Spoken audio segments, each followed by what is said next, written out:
Good morning. Good morning.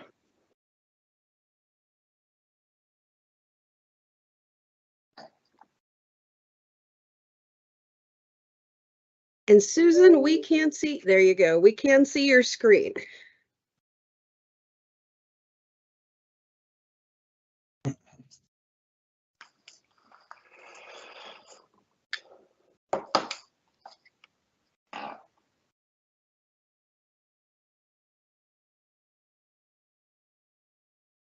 Good morning. Can you hear me and see me okay? Awesome. Sure Thank can. you. Not a sure thing sometimes, so thank you. I actually had to completely log out of my computer the other day while on a video call. I could not see anyone, but I could hear them. They could still hear me. Eeh.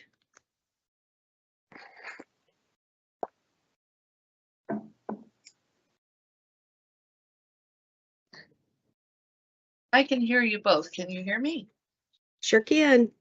Now, when you say you see my screen, you do see the agenda, correct? Yes, we do.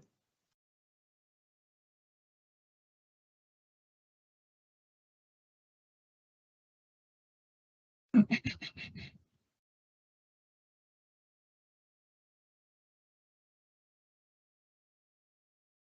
good morning, everyone. Good morning.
Susan, I was just going to say you're sharing the entire, just the agenda.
Good morning, everybody.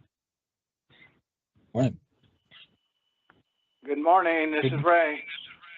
Hi, Ray. It's Eddie. Hey, I'm calling in because, again, Microsoft Teams is not working for some reason again. So there you go. I'm calling in as well. Well, how's my buddy Ray? You okay, partner? Doing good. I guess we can delete that agenda item about sending a note of gratitude to the Microsoft Corporation. We'll skip over that part. Sons Well, of it keeps guns. saying the codes don't work, this doesn't work, that doesn't work, and they have all kinds of issues with this. That's why I'd love to see these be Zooms.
Good morning, everybody. Looks like it's 8:30. Do we have enough people to go ahead and have the committee meeting? Chair Humphrey, this is Susan Henry. It looks like you do have the full committee. Okay, great. Let me call the meeting to order. Welcome, everybody, to the TEA Budget and Finance Committee meeting. Let's move along and get a motion to approve the previous minutes from last September 8th of 2022. Curtis moves. Do I have a second? This is Mike. I'll second. Okay, great. So we have a motion and a second. So all those in favor? All those opposed? All right, looks like that carries. Let's move on to the discussion agenda. So I'll go right to Associate Director Brown. Good morning, and I apologize if something happens. I am also not immune to some computer issues, so if something happens, one of the team members please take over.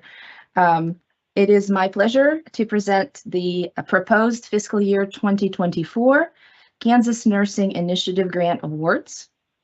And I would like to say a few words about this grant before we get started. The Kansas Nursing Initiative Grant is about $1.7 million from Kansas legislature for nursing programs in our state, including registered nurse levels and up. These awards can be awarded to two-year institutions, public, private. In order to apply for this grant, institutions must, the programs at the institutions must be approved by the Kansas Board of Nursing and nationally accredited.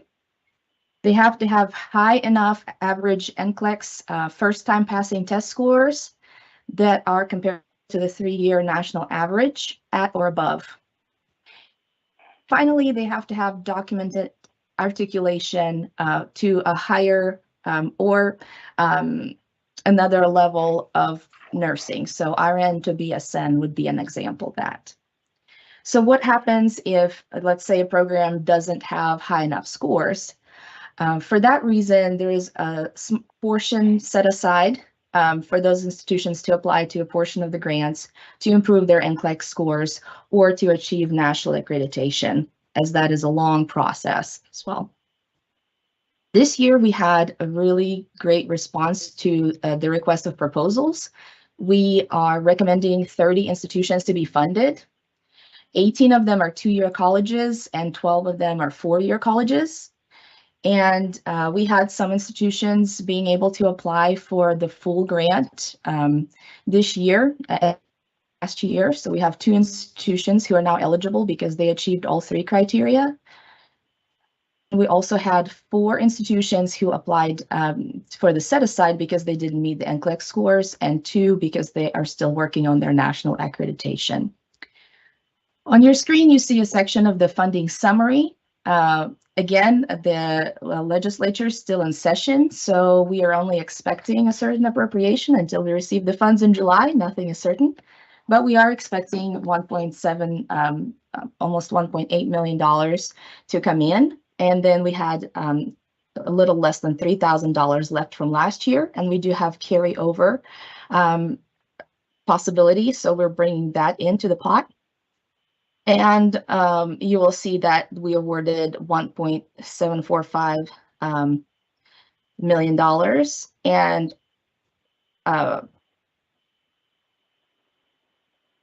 and the remaining is $42,000, and that includes a nurse educator conference that happens every year, and it includes all the institutions. It's actually a great cost benefit of a statewide conference for nurse educators.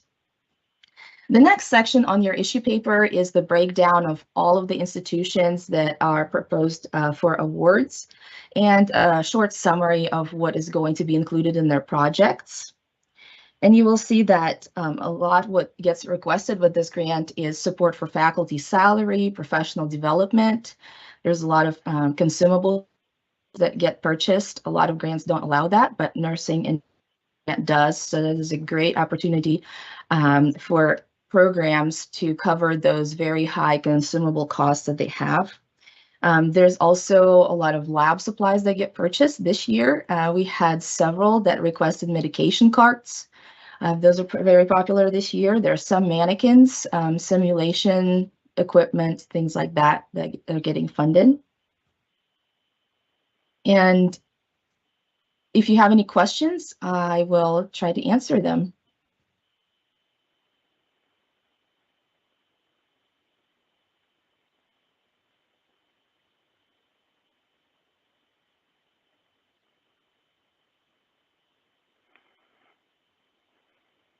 Do we have any questions for Associate Director Brown? I guess Curtis has just a flow of the landscape question here. I noticed the bigger institutions are on here, at least skimming through this. I saw KU, for example. That I have no objection to that, but this would get handled through our committee and not through the usual Board of Regents.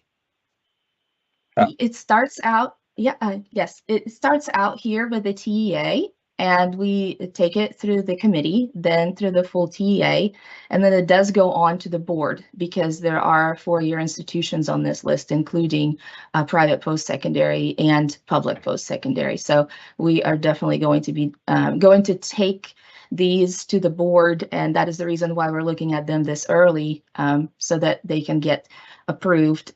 Fiscal year starts July 1, like everything else, and hopefully we'll have enough time to get started. So, Associate Director Brown, will we have to look at this again after the legislature closes because of the budget, or do you think if the numbers come in like you're anticipating, I assume that we just whatever we do here today that's the end of that for this committee. But if the numbers change, we have to come back and look at this again? So far, I have not gotten any indication from the finance section that there would be a change. So we are hopeful that we will receive the same amount as we did last year, and sometimes it does increase just a little tiny bit. But if we do need to come in and make changes, then we will have to go through the process and adjust. We're hoping that we won't have to, but yes, this committee's decision will then move on to the full TEA and then the board, and then we are assuming that it will not be a change. Okay. At this point. All right, great. Any other questions for Associate Director Brown? All right, do I have any motions then to approve FY24 Kansas Nursing Initiative Grant Awards? Or is this just one, or we have 2 of them we have to vote on? This is the Kansas Nursing. Mm-hmm. Right. Got it. Curtis Smoops. Okay. So we have a motion. Do we have a second? Second, this is Ray. All right, Ray, thanks. All those in favor? Aye. Any opposed? And we put Okay, this on looks- the, Say that again? and can we put this on the consent agenda?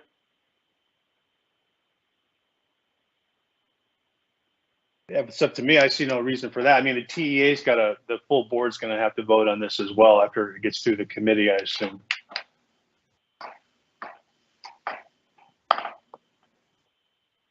Okay, well, it looks like we have a motion, and do we have a second? I didn't get that one.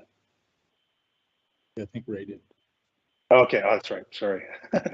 So we have a motion to approve and a second. We have a vote. It looks like it's passed. Is that correct? Correct. All right, great. Let's move on then. Associate Director Brown, you've got another initiative here, another grant award. Yes, April meetings are usually, heavy on me talking, so I apologize for that. But we do have several requests for faculty internships, and that is part of KSA 7432-430, called Innovative Technology and Internship Program, and it is also through Kansas legislature. A set aside of the Kansas Technology Innovation Internship Program is faculty internships, where faculty can apply to go out to businesses and work for from 2 to 16 weeks and acquire knowledge, improve their skills, get for their classroom. The requirements are, number one, that the business and industry partner must provide a dollar-for-dollar match, and it can be in-kind cash. A lot of times you will see the trainer who works with the faculty member, their salary can be in kind. Sometimes it's some equipment, sometimes it's materials for the period of the internship and things like that. And finally, the faculty member must work at a 2-year public post-secondary institution in Kansas and teach in a technical program.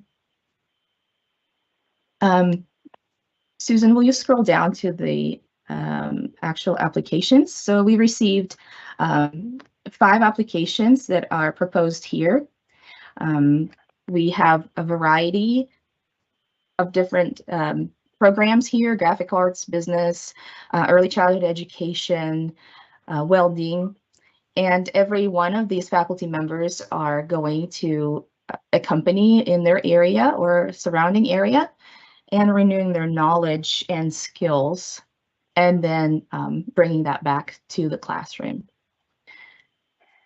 If you have any questions, I see that we also have some of our proposed interns here on the call. And the staff has reviewed the proposals, and we present them for discussion and approval of the Budget and Finance Committee. All right, great, thank you. Any questions on this for Associate Director Brown? Yeah, this is Ray. Maybe I'm missing it, but I didn't see where it's listing what the match is going to be for these institutions or businesses, in kind or cash. Ray, we actually had, as you may remember, we have a limit for how much the faculty members can make, and it's $30 an hour. And a lot of the businesses have chosen to match that salary and increase the salary for interns. So we have a lot of that going on this year. And that is something that is really difficult to keep up with as salaries go up and industry is really beating education to those salary levels. So I Did guess you- my point being, you're satisfied that the business and industry partners have met their obligation of matching? Yes, they have to provide a letter stating that what the match is, and that is going to be 1-to-1 match. If you'd like, we can go application by application. I can provide that information for you. No, that's fine. I was looking to see if there was, you know, some documentation on that in the report. Yes, we will make sure that next time we include that. But we can provide that information if you would like. Okay, thank you. Mr. Chair, I would just note that two of these recipient companies, Ernst Spencer and Mainline Printing, are members of our organization. I don't think that presents a conflict of interest because our organization doesn't stand to receive any of this, and I certainly don't, but I want to be transparent about that. And if you, Mr. Chair, or anybody else thinks I should abstain, I can, but I don't think it's a conflict. I just want to be open about that.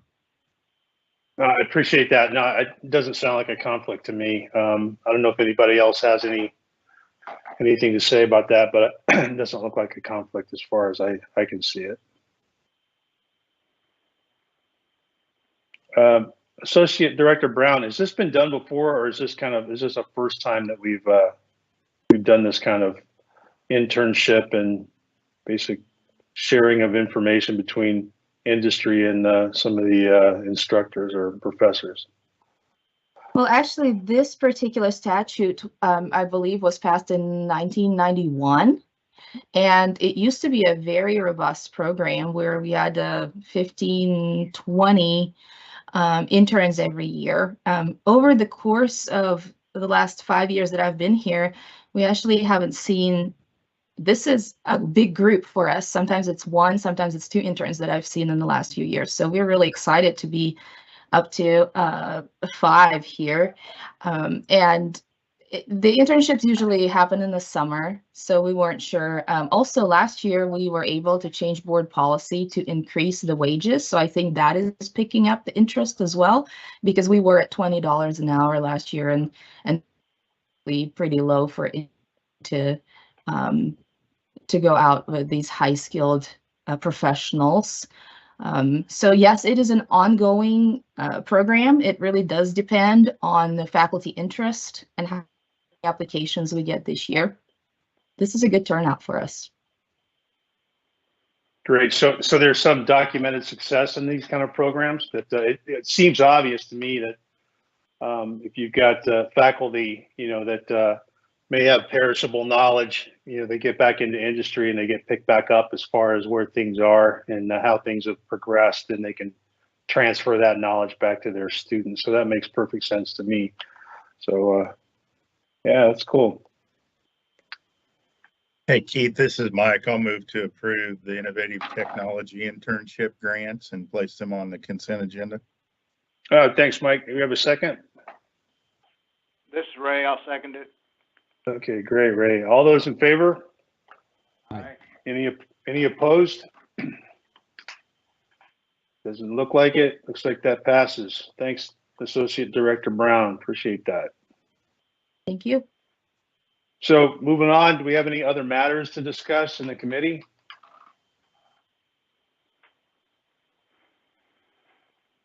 Doesn't sound like it. So next meeting reminder is Thursday, May 11th of this year. And if there's nothing else, I move to adjourn. Second. All right, looks like we're adjourned. Thanks everybody for coming in this early, and have a great rest of your day.